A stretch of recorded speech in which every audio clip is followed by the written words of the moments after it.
মক্কার কাফিররা, মক্কার মুশরিকরা দল করতো আবু জাহেলের, কিন্তু আমানত রাখতো বিশ্বনবীর কাছে। পড়েন সুবহানাল্লাহ। অবাক করো না ঘটনা? কারণ ওরা ভালো করেই জানে আমানতের প্যাকেট যদি আবু জাহিল্লার কাছে রাখে তাহলে টাকাও শেষ, টাকার ঠোঙ্গাও। এজন্য সবকিছু নিয়ে মুশরিক শিরক করে, মূর্তি পূজা করে, কিন্তু আমানত রাখে কার ঘরে? সুবহানাল্লাহ কইতে পারলেন না?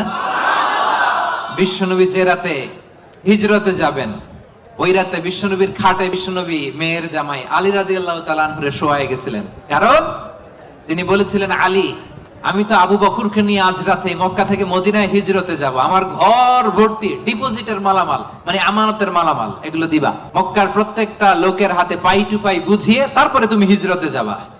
সাইয়েদনা আলী রাদিয়াল্লাহু বলেন, এই আমানতের মাল মক্কাবাসীদেরকে বুঝাই দিতে আমার 1 দিন না 2 দিন না টানা 3 দিন লেগেছে। পড়েন সুবহানাল্লাহ।